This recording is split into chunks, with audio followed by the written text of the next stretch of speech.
Soy la maestra Gilda Ná, sean bienvenidos. Como siempre, pues con un expertísimo que tenemos, que siempre nos apoyan, recordando y agradeciendo a nuestros queridos amigos que se conectan y sobre todo a nuestros expertos que nos dan el apoyo de brindar su conocimiento, como el día de hoy el doctor Alan García Huitrón, que todos nuestros ponentes, expositores son gratuitos, ellos no cobran nada y eso es como parte de la comunidad que les damos pues ahora sí que esta opción de conocimiento gratuito para ustedes. Por favor, compartan el video con el hashtag el ABC de tus derechos. Tú no sabes a qué personas les pueden estar haciendo falta el conocimiento, lamentablemente, y veía, ahora que tengo esta nueva dinámica de vida, mi esposo que todos los días ve noticias, qué lamentable todo lo que está pasando en nuestro país, qué triste. Yo no veo noticias, no me gusta, no porque es una inculta, pero no me gusta programarme desde la mañana viendo desgracias. Lamentablemente no nada más es verlo en las noticias, en las redes sociales, todo lo que ha estado pasando en estos días. Creo que la tierra se está depurando de una forma muy triste. Hablaba ayer con el doctor precisamente Alan, la situación que tenemos, muchos temas que nos puede importar, como la de los migrantes también, que fue una cosa horrible lo que pasó ayer en ese tráiler que encontraron en Estados Unidos, donde lamentablemente, y con todo respeto fraternal a todas aquellas personas que buscan una oportunidad de vida, de verdad que es muy triste esta situación en donde nos damos cuenta, y es bonito analizarlo, señores, porque te das cuenta qué tan afortunado eres, que cada vez los países de Latinoamérica, incluyendo a México, estamos peor, y aún así tú hablas de que México, te quejas de México, y está mucho mejor que muchos países de Latinoamérica. ¿Por qué creen que somos, a veces se quedan aquí los migrantes ahorita, ¿no? De paso. Y aún así estamos en unas condiciones precarias y la gente busca oportunidades y lamentablemente hay gente vividora, sin escrúpulos, sin conciencia, que eso es lo que más creo que trastoca esto. No tenemos conciencia por unos dólares, ¿no? Se atreven a traficar con humanos que los ven como reses, perdón que lo diga de esa forma, como reses. Y bueno, pues pasa la situación que vimos el día de ayer, que por la necesidad de personas jugando con su necesidad, con su familia, con sus sentimientos, lamentablemente hacen lo que pasó el día de ayer, ¿no? ¿Cómo puede ser que alguien sin conciencia trafique con personas y ni siquiera tengan las condiciones para que este lugar donde murieron esas personas hubiera aire, hubiera agua, que esto es lo que le causó la muerte a esas personas? Y pues un saludo fraterno a las personas que perdieron su familia en esto, en México y en todos los países de Latinoamérica que iban en ese tráiler. Y este es un caso sonado porque era un tráiler grande, pero muchas veces y todos los días mueren personas así. Y todos los días en México están muriendo personas en todo. Hoy también veía, creo que en Puebla, cuando empieza también el conato de vacunación para los niños y adolescentes, hubo un disparos en mero proceso de vacunación. Y esto es tan normal, estamos normalizando las conductas delictivas. ¿Tú te imaginas lo que piensa un niño de 10, 8 años, 12 años, cuando en su estado de la República ya es normal ya escuchar, es que murió esta persona, hoy encontraron descuartizado, ahora hubo disparos como cualquier cosa, desde su sí que ya está normalizando, bueno, vivo en un estado donde es normal, todos los días se encuentran muertos. Y eso es algo que hoy le vamos a preguntar al doctor como experto en criminología, qué tanto trastoca psicológicamente y criminológicamente esas situaciones. Señores, recuerden que esta página, este programa está hecho con mucho amor para ustedes. Por favor, compartan el video con el hashtag Interjurídica TV y recuerda mandarnos ya tus opiniones, tus comentarios, qué opinas, qué es de lo que está pasando. De verdad me dolía mucho, le decía hoy a mi esposo esta parte, me duele mucho México, me duele mucho el mundo, cómo pensamos hoy tan tristemente en mientras que yo esté bien, los demás si están mal no me interesan, ¿no? Ya se perdió esa situación de conciencia, cada vez estamos peor en cuestión de conciencia. Qué triste que estemos así, de verdad, es muy, muy triste. Pero bueno, esperemos y de verdad te invito como padre de familia, como tutor, como docente, a hacer un cambio. Porque a veces, muchas veces, como nosotros que estamos aquí en redes sociales, tú no sabes, a lo mejor nada más tienes 100 seguidores o 50 o 1000 o tienes 4000. ¿Sabes cuánto puedes impactar en la vida de la gente? Un comentario tuyo puede trastocar la vida de las personas y puede haber un gran cambio en la gente que te escucha, ¿sabes? Yo lo veo como docente, gente que me ha escrito, estudiantes míos, alumnos de hace años, que me dicen, por usted yo estudié Derecho, yo ya no quería estudiar esto, pero cuando usted me enseñó una audiencia y me di cuenta que sí se podía, por usted seguí estudiando mi carrera. Son cosas padrísimas Yo te invito a Qué que si vas triste a que estemos impactar así. en redes sociales sea para bien, porque vemos hoy en día también tanta basura, que espero que alguna vez el doctor nos pueda ahora hablar también de todo esto, qué tanto los influencers te tocan, ¿no? Sociológicamente a las personas. Y de verdad que son muchas cosas que, bueno, impactan. Y bueno, ya voy a entrar con el tema que el día de hoy nos toca, que es un tema sensible, me lo propuso el doctor Alan. Dije, ¿cómo lo podemos dar una connotación tanto criminológica como jurídica? ¿Y por qué le quise esa connotación, señores? Todos los días, yo que me dedico a postular, y vamos en las fiscalías, revictimización que se provoca al momento de investigar un hecho delictivo como es el feminicidio. Lamentablemente, y no voy a decir ni voy a echar la culpa a los fiscales, porque no solamente es una labor humana, es una labor administrativa también, que no se encuentran las condiciones en las fiscalías para dar seguimiento a una investigación de esta situación. Y precisamente hablando de feminicidio, quiero que sepan para las personas que a lo mejor no tienen conocimiento de que el feminicidio es un homicidio por razones de género. Y cuando estamos hablando de feminicidio, no le vamos a poner, en este caso, un sexo al sujeto activo o al victimario, sino va a ser al sujeto, en este caso, la víctima. En este caso, voy a hablar a nivel federal que hay 7 condiciones que se pueden cumplir en el caso de feminicidio. Ojo con esto, cuando estoy hablando de las condiciones, no quiere decir que son los 7 elementos o elementos típicos, no. Se tiene que ser uno de todos, con que se considere uno de todos es feminicidio, ¿vale? En este caso, uno de los elementos sería que entre la víctima y el victimario haya una relación de hecho. Puede ser el concubinato, el matrimonio, obviamente se perfecciona con el acta de matrimonio, el concubinato, pues si tuvieran un hijo, o se puede levantar en este caso una acta de que hay un concubinato, o en el caso se perfecciona cuando tienes un hijo, ¿vale? En algunos estados de la República son 2 años para concubinato o hasta 3 años. Otro elemento puede ser que hayan encontrado a la víctima con lesiones infamantes. ¿Sí? ¿Qué es una lesión infamante? Una lesión que trata de denigrar el cuerpo de la víctima. Eso es una lesión infamante, ¿vale? Son muy propias criminológicamente. De hecho, existe un protocolo que se llama Protocolo para la Investigación Ministerial, Pericial y Policial con Perspectiva de Género, hecha por PGR, ahora FGR, y en donde menciona que esas lesiones infamantes tienden a crear cosificación en la persona. Obviamente, en este caso, muy estrictas en ciertas zonas erógenas o genitales inclusive. Otro elemento del feminicidio podría ser que en este caso hubiera amenazas previas comprobadas. O sea que anteriormente ya el sujeto activo había habido este tipo de amenazas previamente. Otro elemento podría ser el acoso del sujeto activo con el sujeto pasivo, que siempre pasa cuando el sujeto activo es una figura de poder. Otro de los elementos del feminicidio. Otro es que el cuerpo se haya exhibido en un lugar público. Es otro elemento del feminicidio, ¿vale? Y en este caso también, pues bueno, tenemos que de esos elementos no se tiene que cumplir, vuelvo a repetir todos, se tiene que cumplir algunos de todos estos. ¿Qué pasa cuando hay un homicidio, voy a decirlo así, de una mujer? Se tiene que activar el protocolo de feminicidio forzosamente.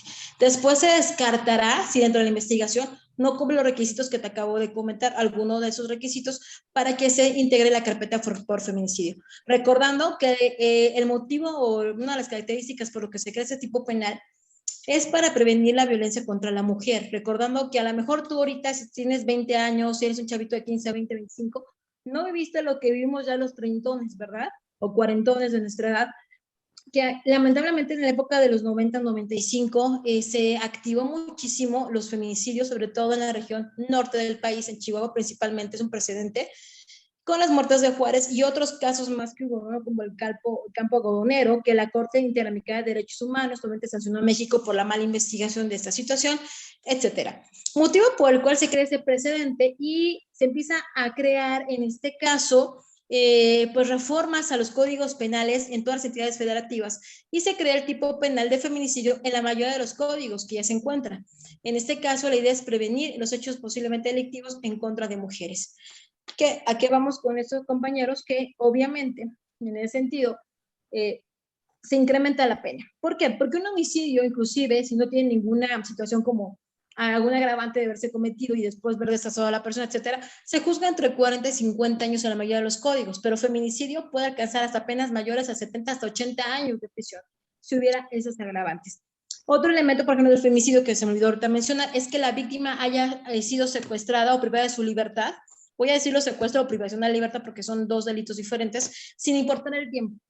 ¿Sí? Si es este caso, es femicidio. Y otra es que además de toda esa situación, la víctima haya sido, exhibida en un lugar público, que es lo que comentaba, ¿no? Obviamente, el exhibir una persona en un lugar público, un cuerpo, trata de denigrar también a la víctima, ¿vale?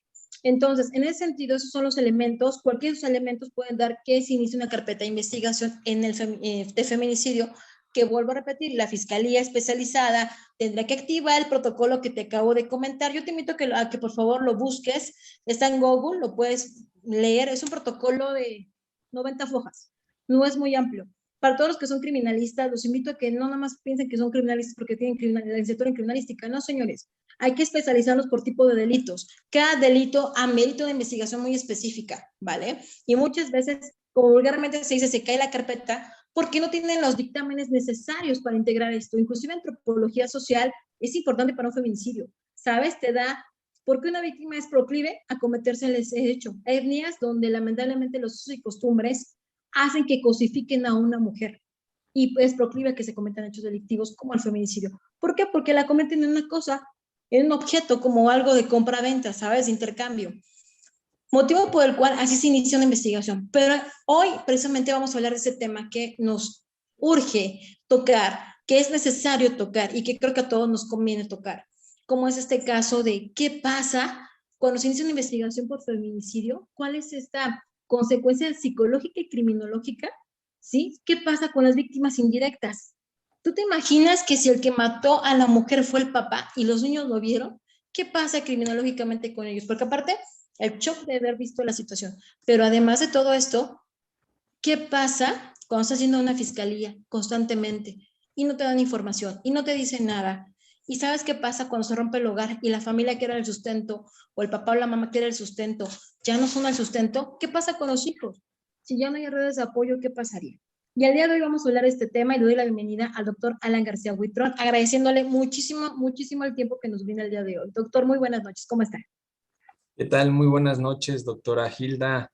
Antes que nada, agradecer como siempre la invitación a ti, a todo el equipo de Interjurídica. Muchísimas gracias por Gracias. la consideración. Y bueno, adelante con este tema que, como bien dices, desafortunadamente es frecuente, se ha vuelto prácticamente pan de cada día, ¿no? Tenemos cifras que nos dicen que alrededor de 10 mujeres son asesinadas en nuestro país, sin contar la cifra negra, que podría triplicar sin ningún problema los datos. Así que es un tema muy, muy importante, sobre todo, como bien dices, porque no solamente tiene efectos en el cuerpo de la mujer a nivel individual de la víctima directa, sino que también tiene consecuencias a nivel social, a nivel comunitario, a nivel familiar, etcétera. Entonces, nos puede alcanzar sin ningún problema este fenómeno.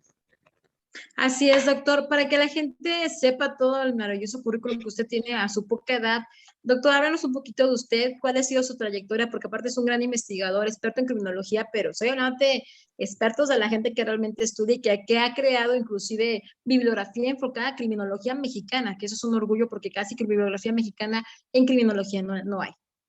Sí, pues fíjate que en el tema que nos ocupa el día de hoy, afortunadamente tuve la fortuna en un primer momento, allá por el 2011, cuando yo prácticamente había ingresado al Instituto Nacional de Ciencias Penales, de participar, si quieres tú indirectamente, pero participar precisamente en este protocolo que tú mencionas, es el protocolo para la investigación de feminicidio, el protocolo pericial, policial y ministerial, que cabe recordar fue derivado precisamente de las recomendaciones que hizo en su momento la Corte La Interamericana corte. de Derechos Humanos en cuanto al caso, ¿no? Del campo algodonero, de las mal llamadas muertas de Juárez. Entonces participamos indirectamente en ese momento. Posteriormente, en el 2012, también tuve una participación, ahí sí ya fue un poquito más directa, en la construcción de los protocolos que van a ser Perdón, importantísimos doctor, para sí. crear. ¿Ah? Ya se me había desfasado el audio, perdón. Sí. Adelante.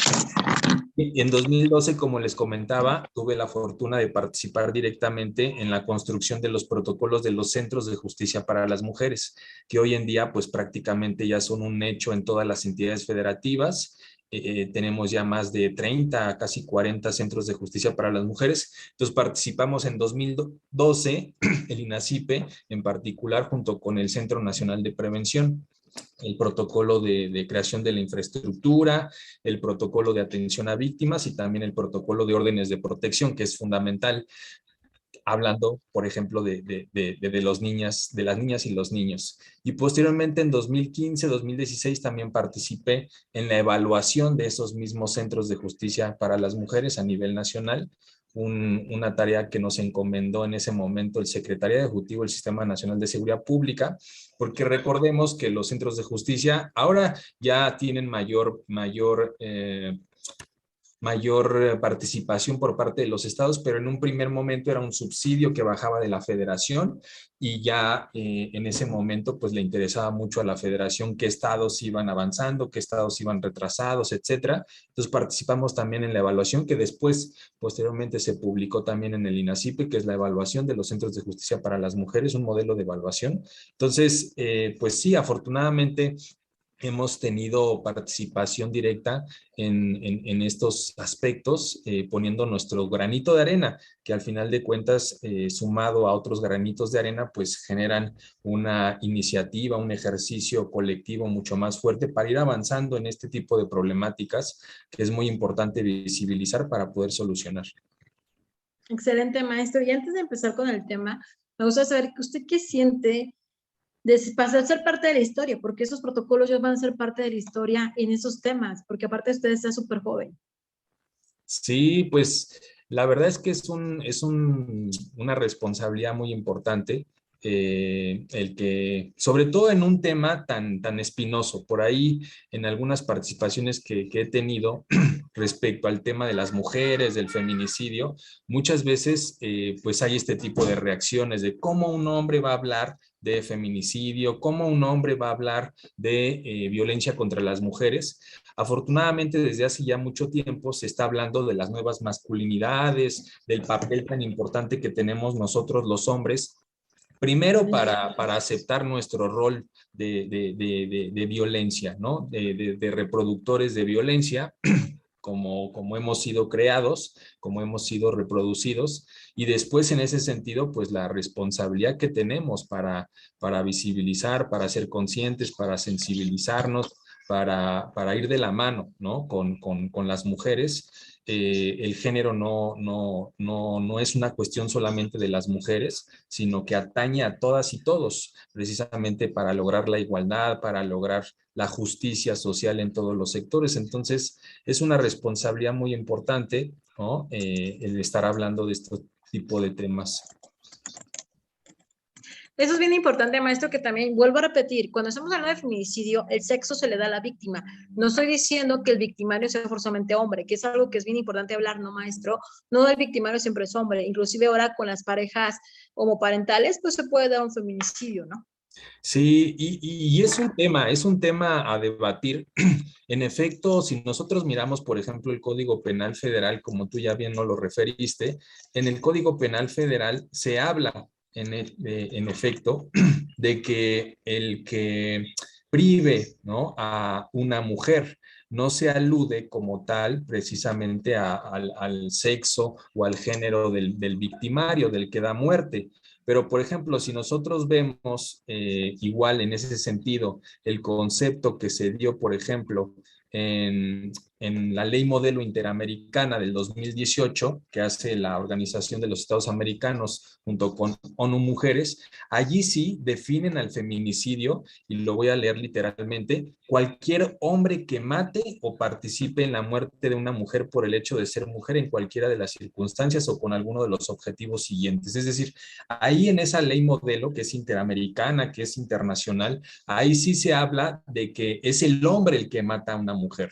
Y de hecho, en ese sentido, hay muchos colectivos y muchos movimientos feministas que en ese sentido critican el cómo está definido el feminicidio en nuestro país en el Código Penal Federal, porque no habla de que es el hombre, ¿no?, quien mata a la mujer, sino que abre la posibilidad a que pueda ser una mujer también la que genere o la que cometa feminicidio contra otra mujer, lo que para estos colectivos, pues sin duda genera victimización y revictimización. Incluso si nosotros vemos cómo nació el concepto, que es un concepto que surge en los años 70 en el marco del primer Tribunal Internacional de Delitos contra las Mujeres, femicide, ¿no? Ya después se va a castellanizar, perdón, por Marcela Lagarde como feminicidio. Pues la esencia en ese sentido, en ese momento, era que un hombre, ¿no?, matara a una mujer, ¿no? El asesinato misógino perpetrado por hombres hacia mujeres. Entonces, sí es un debate ahí teórico, como muy de paradigmas, de posicionamientos, en fin. Sí, es complicado, pero considero que eso de criminalizar a un hombre precisamente, digo, es lo que hace que a veces caigamos en los extremos que hemos visto ahorita, ¿no? Con las feministas, que es otro extremo ahora, ¿no? Entonces creo que tampoco, porque gente como usted, maestro, que tenemos a muchos en la lista, como el doctor Erico Mestagli, como el doctor, en este caso, puedo hablar de Alejandro Cárdenas, que ha hecho investigación para evitar los feminicidios o para poder identificar a mujeres muertas, el doctor Alfredo Velasco, que es perfilador criminal, muchas personas, hombres que se han añadido a la lista de investigadores para apoyar una buena investigación, ¿no? Y no obviamente criminalizar, ¿estamos de acuerdo? Entonces, sí es bien importante esto, yo considero que no hay como un punto neutro, y en este caso, sí definitivamente no ponerle un sexo al sujeto activo, porque creo que lo vemos ahora más con la paridad de género, donde puede haber parejas, digo, recuerdo por ejemplo algo que a mí no me, que me choca un poquito en la mente, es una relación de un hombre, es decir, una persona de sexo masculino, la cual se convierte en mujer, tiene una relación con una mujer de sexo femenino, nace así, pero que se empieza a crear todas las hormonas para ser hombre, y a la vez queda embarazada. Yo no entiendo esto psicológicamente, digo, al final de cuentas es una pareja heterosexual, pero combinada, no sé cómo explicarlo. Y digo, si pasa un hecho delictivo, pues bueno, ahí no estamos hablando de un hombre, es una mujer, el sujeto activo, etcétera, ¿no? Entonces creo que eso es el punto neutro. Pero bueno, para entrar ya a nuestro tema principal, que es el tema de hoy, que creo que nos va, como siempre, a faltar tiempo, y agradeciendo a la gente que está haciendo comentarios. Juan Bernardo López, buenas noches a todos, gracias por compartir. Gracias a ti, Juan Bernardo, por seguirnos en la transmisión. Recuerden que este programa es para ustedes, hagan sus preguntas. Volviendo al punto aquí, es, maestro, ¿cuál es la consecuencia psicológica? Vamos a desmenuzarlo así primero con la parte psicológica. ¿Qué tanto la ausencia de una madre, ¿no?, de familia pega a nivel, por ejemplo, el proceso, este caso de crecimiento, ¿no? Realmente, en este caso, en una familia, cuando hay una ausencia de una madre, por ejemplo, en este caso. Sí, sí, como bien dices, digo, ahora en nuestro país que tenemos esta cifra, ¿no?, tremenda de casi 10 mujeres que asesinan, y que también se ha abierto la posibilidad de hablar también de los hombres, ¿no?, que son padres. Recordemos que desde el 2000 prácticamente hasta la fecha, pues tenemos acumulados ya prácticamente un poquito más de 400,000 homicidios dolosos, ¿no? Es una cifra tremenda, prácticamente igualable a países solamente que están en guerra.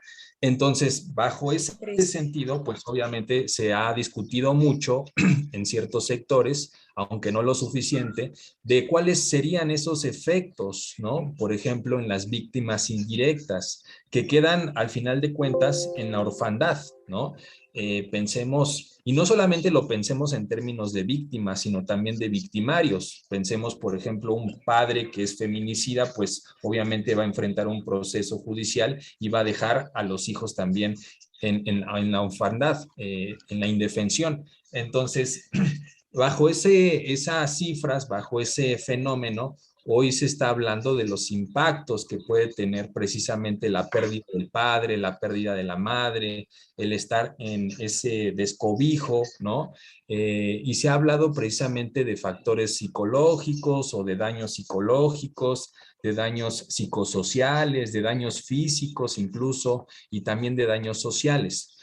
Lo que nos dice la literatura es que no hay respuestas fáciles, es decir, el daño, por supuesto que va a existir, pero este depende mucho de otros factores, por ejemplo, el tipo, ¿no?, de situación en la que se esté enfrentando el niño, el tipo de violencia a la que fue. Pensemos ahora solamente en la parte de la mujer, pensemos en la situación en la que fue privada de su libertad, de su vida, perdón.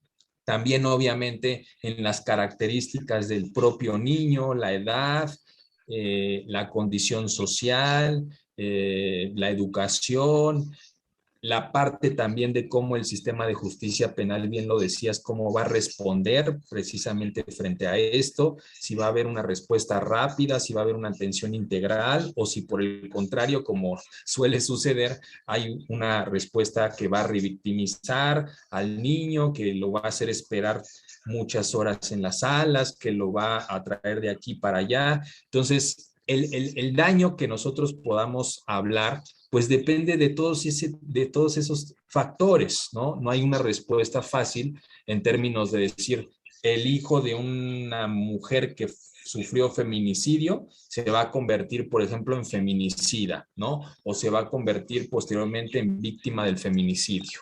Por supuesto que hay impactos, por supuesto que hay daños, pero estos dependen, repito, de todas estas características.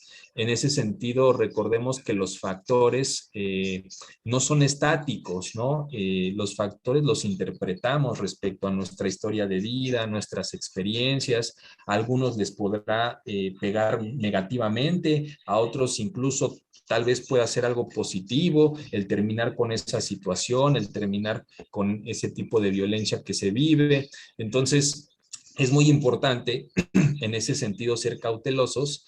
Como les decía en un principio, falta mucha investigación. En realidad hay poca literatura, pocos estudios científicos que nos muestren a partir de casos reales cuáles han sido, sobre todo a largo plazo, de manera longitudinal, cuáles son esas consecuencias. Por ejemplo, y aquí hago el comercial, vamos a tener este evento, ¿no? También de las consecuencias que sufren las niñas y los niños que están en prisión. Y muchas veces ha rondado un poco ese mito, ¿no? De ya porque naciste en prisión, vas a cometer delitos o te vas a convertir en criminal. Claro. Y lejos de solucionar o de dar pasos a la solución de este problema, ese tipo de discursos o ese tipo de investigaciones va a conllevar precisamente a que se genere ese estigma, ¿no? Y ese estigma pueda convertirse después precisamente en un acto delictivo. Es decir, recordemos que también las representaciones sociales, ¿no? El que, mira tú, por ejemplo, en la escuela, que pasa mucho, ¿no? Los niños que estuvieron en prisión y que después van a la escuela, entonces los niños de la escuela se enteran que va a visitar a su mamá a la prisión o a su papá a la prisión, entonces miren, ahí viene el niño que va a la prisión y va a ser delincuente. Entonces ese tipo de estereotipos, de estigmas, pues también al final de cuentas van teniendo una consecuencia, ¿no? Y el niño, como diría por ahí el interaccionismo simbólico, la profecía autocumplida, ¿no? Lo estereotipamos tanto, lo estigmatizamos tanto, que al final decide él tomar ese estigma, tomar esa etiqueta y cometer en efecto esos delitos. Entonces, es muy importante, les decía, hacer mucha investigación en ese sentido. Lo que hoy en día sí es de aplaudir, aunque todavía falta un paso muy importante, es que ya se visibilizó por lo menos el tema, ¿no? En la Cámara de Diputados ya votaron, ¿no? Precisamente para reformar un montón de artículos de la Ley General de Víctimas, de la ley también de niñas, niños y adolescentes, para precisamente incluir este tema de las niñas, niños y adolescentes que quedan en la orfandad. Ahora falta la parte del Senado para que sea realidad.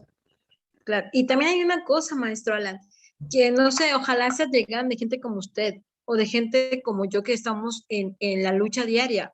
O sea, aquí el tema es que sí, hay mucha legislación, maestro, pero en la aplicación nos perdemos todos, porque está muy padre, por ejemplo, el fondo que existe para víctimas del delito, ¿no? Que si ya cuando se emite una sentencia condenatoria, el ya sentenciado no tiene dinero para pagar la reparación del daño, pues está el fondo de víctimas del delito que habla la ley de atención a víctimas del delito, pero para activar ese fondo es pura burocracia, y luego para que te digan no hay el dinero, ¿no? Entonces, para empezar te metes un juicio de 2 años, porque no es verdad lo que dice la Constitución, que para que una persona tenga una sentencia es 1 año, eso es, perdón que lo diga, eso es utopía, son 2 años y no hasta 3, ¿no? 3 años de yendo a la fiscalía, gente que de verdad es triste. Si yo en Ciudad de México y Estado de México que postulo, que he visto casos muy tristes en el Estado de México, ahora imagínate en Oaxaca, en Chiapas, en un pueblito allá donde no, donde una persona para ir a levantar una denuncia son 5 horas, 6 horas, no hay para el pasaje, se la pasan, perdón que lo diga así, con el estómago vacío,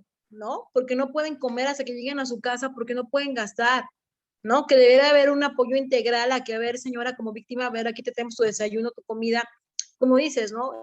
Realmente hay una ayuda integral, porque recordemos que la Constitución muy bonito habla de la ley de cuestiones de víctimas, artículo 20 constitucional, apartado C, que invito al público a indagar, público, por favor, tengamos hambre de conocimiento, y la Constitución no es de los abogados, es de toda persona, todo ciudadano que vive en México, te invito a que lo leas. Dice, ¿no? Que tienes que tener un sistema integral, ¿no? Que es jurídico, médico y psicológico. Para que a mí me ha pasado que yo como asesora jurídica he tomado el cargo a los 2 meses y nunca les dieron un asesor jurídico. Ni siquiera saben qué tienen que hacer. Eso sí, le dieron la lista maestro de todos los derechos que tiene la víctima y la firman y la llegan en la carpeta para que vean que el MP sí ni se lo lee. A lo mejor la persona ni siquiera sabe leer. Ni se la lees y la firmas. Cuando lo correcto sería, como yo doctor en Derecho, pensar que esta persona que no es doctor en Derecho, leerle, a ver, fracción primera, fracción segunda, ¿la entendiste? La tercera, la cuarta, la quinta, ¿la entendiste?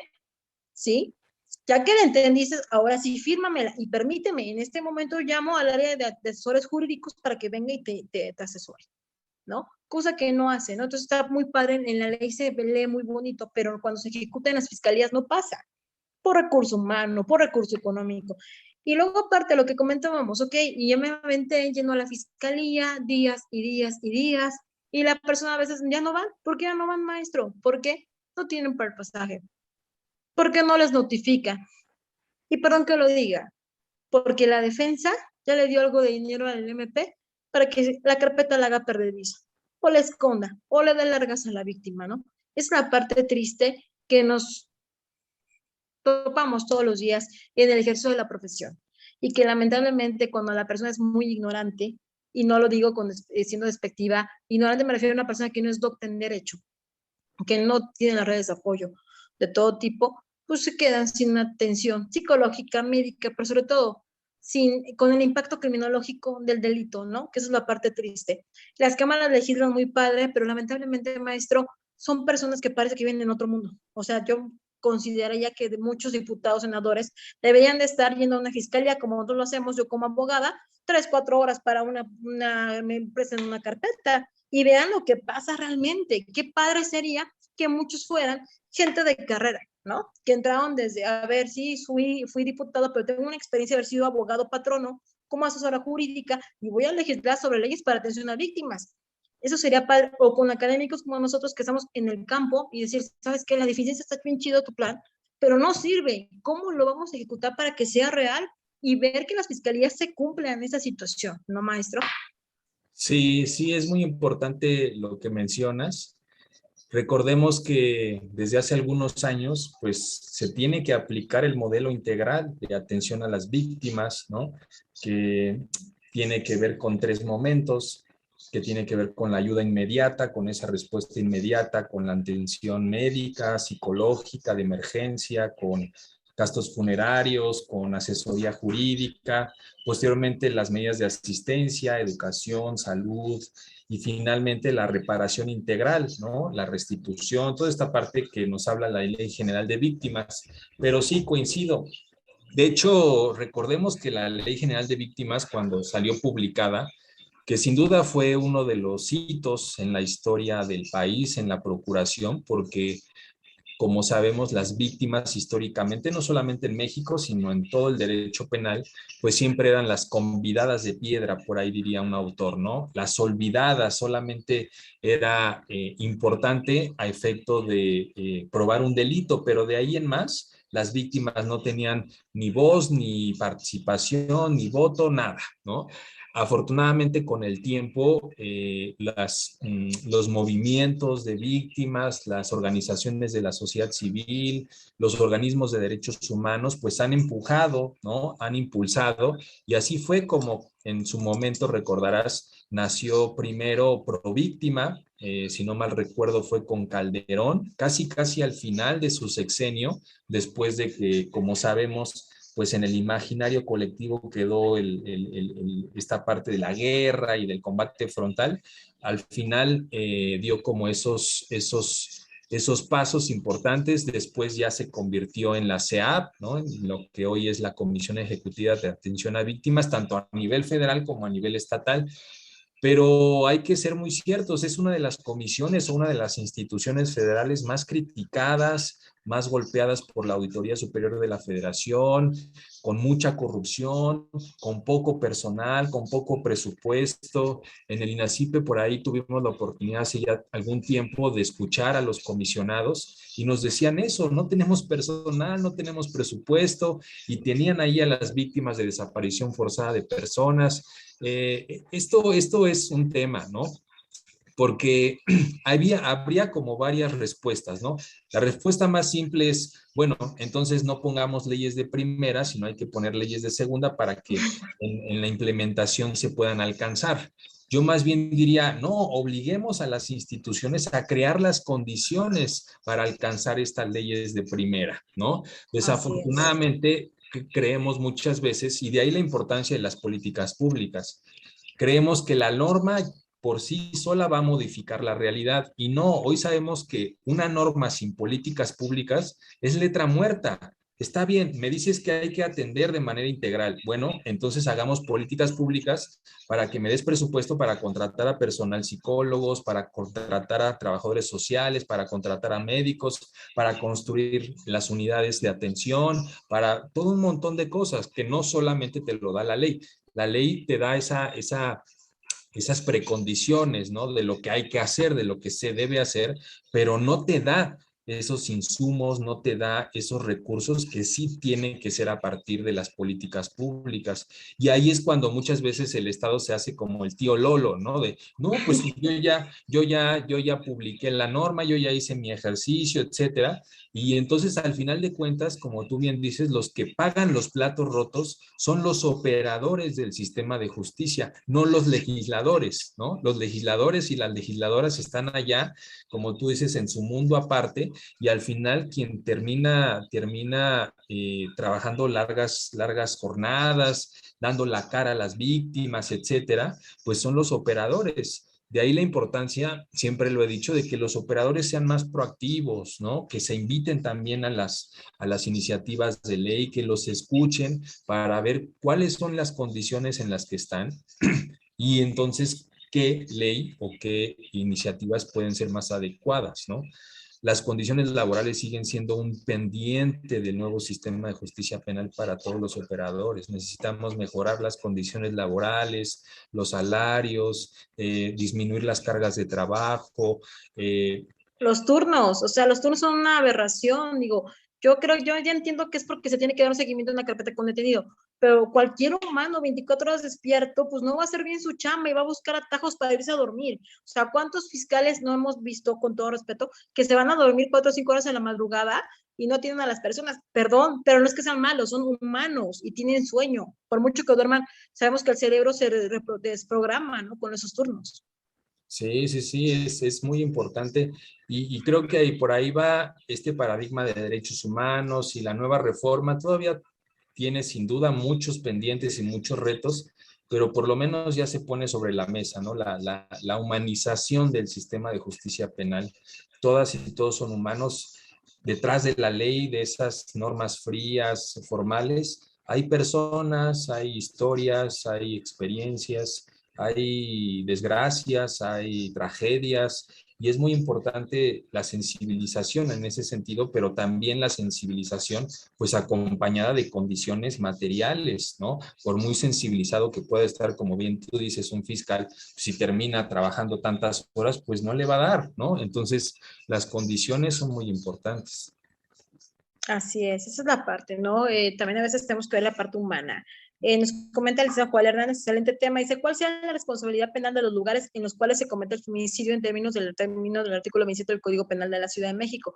Recordará, maestro, que hace unos días se suscitó un feminicidio de una persona, digo, no muy conocida, una actriz que fue pues bueno, muerta por su pareja o un abogado prominente y que la mata en un lugar público. Bueno, ahí se cumple con una condición, o una relación de hecho y dos, pues en un lugar público, ¿no? Pero hay responsabilidad penal para estas lugares. Digo, dice que usted no es penalista, no es abogado, pero bueno, creo que ahí fallaron las condiciones de revisión, ¿no? De medidas de seguridad. ¿Cómo no permitir que una persona entre con armas de fuego o cualquier tipo de arma, ¿no? Debe haber revisiones más Sí, y eso nos severas. lleva al tema este que ahorita está muy de boga y que en unos años ojalá sea ya algo cotidiano, que es el compliance penal, ¿no? La Ah, sí. responsabilidad de las personas jurídicas, la obligación de las empresas, de instituciones, de tener un programa de prevención,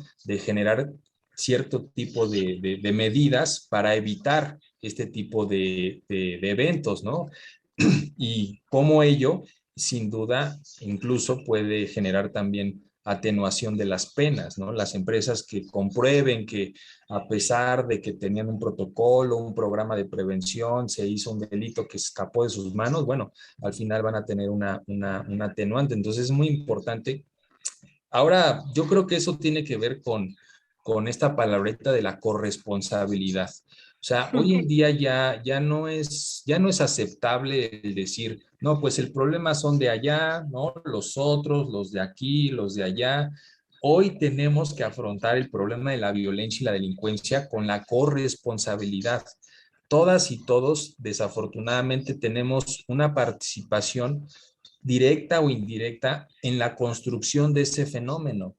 No es un fenómeno que venga de Marte. Ahora, no sé si esta señora que habla alienígena, no lo trajo ella. No, es un fenómeno que surge en las entrañas de la sociedad, ¿no? Claro. Eh, y en ese sentido tenemos que hacer una revisión de nuestras prácticas, de nuestros modelos, de nuestros hábitos, desde la familia hasta el Estado, para precisamente hacer esa corresponsabilidad y cada quien poner su granito de arena, ¿no? Entonces, en ese sentido, las empresas también y las instituciones tienen que mirar esa parte.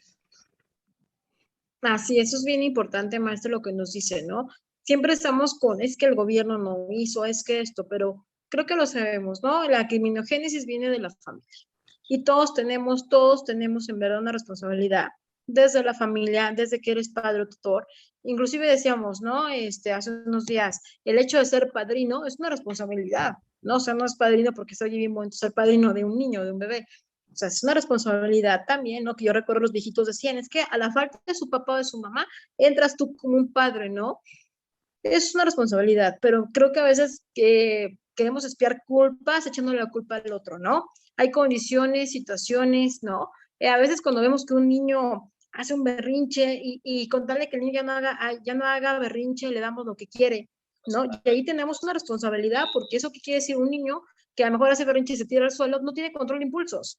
Entonces ahí, a ver, vamos a poner reglas, ¿no? Aquí hay reglas como papá, esto se hace, esto no se hace, ¿no? Y si el niño sigue haciendo berrinches a los 13, 14 años, a ver, aguas, ¿no? Es un niño que golpea al perro cuando lo regañan, espérame, aquí ya estamos hablando de una situación psicológica.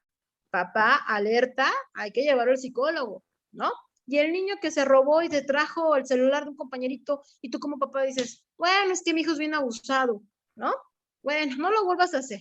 O es más, el papá, ay, mira qué inteligente, y si lo vendemos y vamos por unas caguamas, ¿sí me explico? Luego no queremos ver en personas en el reclusorio, entonces es prevención. Decimos que el gobierno, oye, si tú desde el hogar permites, o hay lo que hemos dicho, ¿no? La cosificación de las personas, ¿no? Como eres mi mujer, vales menos, etcétera. Oye, que venga tu madre que nos lo sirva, que venga tu madre que limpie la mesa, quien lava los trastes son las mujeres, no los hombres. O sea, ese tipo de comentarios, cosificaciones que vamos programando neurolingüísticamente en las personas, que luego no queremos ver un sujeto que agarra y con una pistola mata a su pareja porque la cree suya o porque cree que es un objeto y que no hay ningún problema. O sea, ya estamos mal, ¿no? Entonces yo creo que aquí tenemos una corresponsabilidad, como usted dice, es un tema maravilloso que esperemos poder abordar. Y lo que comentaba también en la pregunta del licenciado Juan Hernández es súper importante, ¿no? Como el compliance es un tema que también tocamos por ahí, ¿se acuerdan? En un curso que dimos. También un tema muy interesante, ¿no? La corresponsabilidad de las empresas. Y claro que hay una responsabilidad por no haber tenido las medidas de cuidado en revisión de las personas que entraron a este restaurante, ¿no? Entonces ahí te das cuenta que lamentablemente la gente con cierto nivel de estatus económico se pueden volar las reglas, ¿no? O sea, ¿qué es lo que me quieres decir eso? Porque era un lugar VIP y el abogado es VIP, a lo mejor es cliente frecuente, y ahí nos damos cuenta de esta situación, ¿no? Que está muy interesante la historia en particular de este caso, maestro, no sé si, porque las diferencias de edades, muchas situaciones que por ahí se puede, él traía el arma, traía la aportación, no la traía, cosas muy interesantes que se pueden ver ahí criminológicamente, ¿no? Una situación planeada o no planeada, o sea, bueno, lamentablemente a veces pasa de los sugar daddy, que es lo de hoy, ¿no? O cómo se llama esto, que es mucho de hoy, ¿no, maestro? Que eso sería un tema muy interesante, ¿no? También abordar criminológicamente y psicológicamente, ¿no? Esas secuelas a consecuencias a falta de papá, de mamá, qué es lo que pasa a veces de este enamoramiento entre diferentes de edades, ¿no? Son temas muy diversos, maestro, pero bueno, ya estamos a punto de terminar el tiempo. Maestro, un comentario final de lo que desea hablar respecto a este tema. Pues nada, yo creo que lo importante ahora es, pues, impulsar lo que les decía, que en el Senado de la República se pongan ya las pilas para aprobar esa iniciativa de reforma a la Ley General de Víctimas y algunos artículos también de la Ley de Derechos de Niñas, Niños y Adolescentes, para incluir esta parte, ¿no?, de la atención integral. Ya tenemos incluso un protocolo también nacional para la atención integral de niñas, niños y adolescentes que quedan en la orfandad por el homicidio o el feminicidio de sus padres. Entonces, pues insistir, ¿no?, en que se publique esta reforma y que haya condiciones precisamente para que las niñas, niños y adolescentes que son víctimas indirectas de este tipo de actos, pues no queden en el desamparo y no se genere una bola de nieve, ¿no? A partir de allí, Exacto. con posibilidad de generar víctimas o más victimarios. Incluso el protocolo y la reforma instan a que se tenga una base de datos, no tenemos registros. Por ahí hablan de que puede, data cívica, puede haber entre 75,000 a 315,000, ¿no?, niñas, niños, Wow. adolescentes en la orfandad en nuestro país. Pero es importante tener un registro, ¿no? El registro desde la interseccionalidad es muy importante, ¿no? Desde la perspectiva de los perfiles. Ya no basta con saber nada más cuántas personas son víctimas, sino mujeres, por edades, por género, por muchas cosas para... Por entidad federativa, ¿no? Porque es antropología social saberlo. Sí, sí, sí. Y todo eso, entre más sepamos, pues eso también va a ayudar mucho a tener políticas públicas más enfocadas, más certeras, más dirigidas, ¿no? Por ahí, y lo vuelvo a decir, necesitamos una ley de estadística criminal que homologue, ¿no?, Importantes. la forma en cómo las fiscalías, las secretarías registran los delitos, que tengan más datos para generar más política pública, más política criminal. Entonces me quedaría con ese comentario, ¿no?, de estar a la espera, de insistir en esa necesaria reforma para incluir a las niñas, niños y adolescentes como víctimas indirectas. Excelente comentario, maestro. Ya lo había escuchado y ahora que usted me lo refiere, es lo de hoy, señores. De verdad hay que ponernos a legislar y sobre todo hacer investigación de prevención del delito. Nos queda esto, prevenir el delito. O sea, estamos trabajando sobre la cantidad de carpetas que necesitamos o de investigación que se hace realmente ya cuando está un sistema saturado, un sistema ya cansado, un sistema lleno de delitos, ¿sí? Salas de audiencias que están saturadas.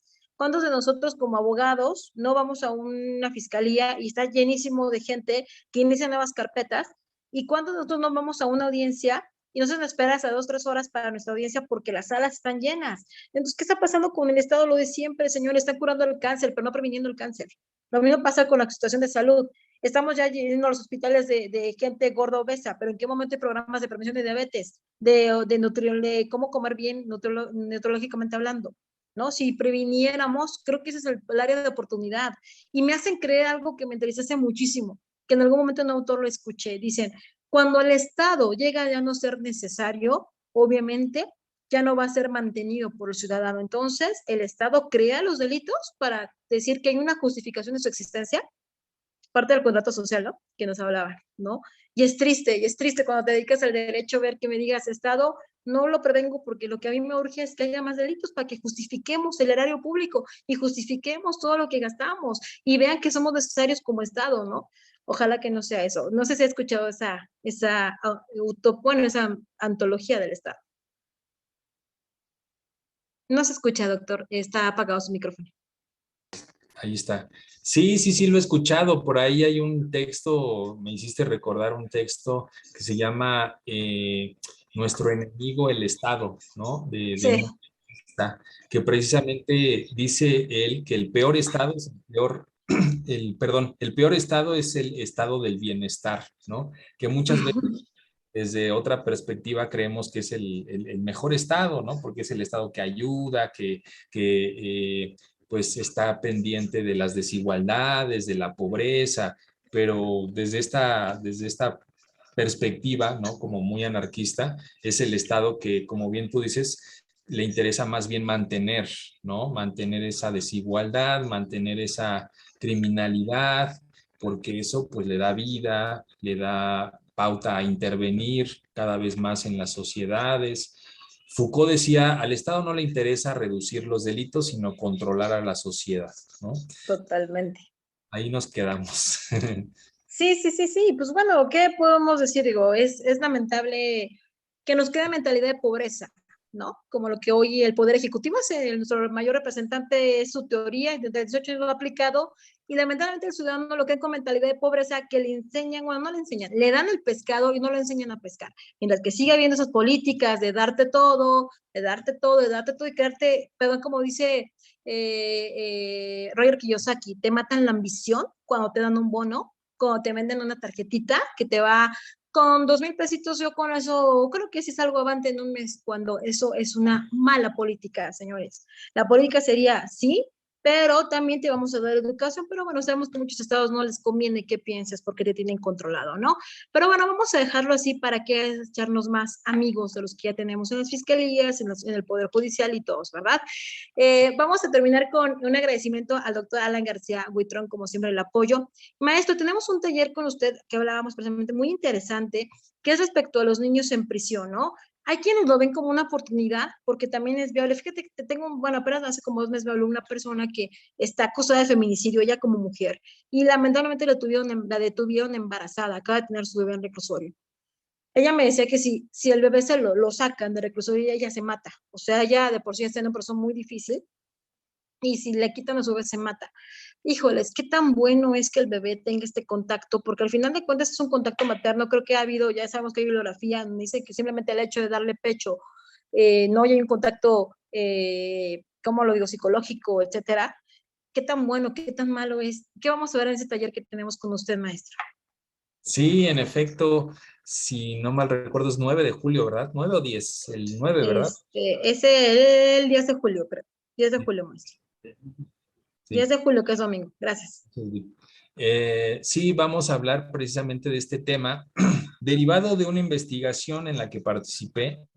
A mí me gusta siempre hablar como bien dice la doctora, pues de la realidad, ¿no? De nuestras experiencias, del acercamiento que hemos tenido a esas problemáticas. Entonces, reflexionaremos a partir de esa investigación que fue publicada en un número de la Revista Mexicana de Ciencias Penales del INACIPE, donde trabajamos unas colegas y un servidor precisamente con niñas, niños en Santa Marta, Ay, qué mirando interesante. cuáles eran las consecuencias, cuáles eran los efectos psicosociales, no solamente a futuro, como les comentaba hace un momento, sino en el presente, ¿no?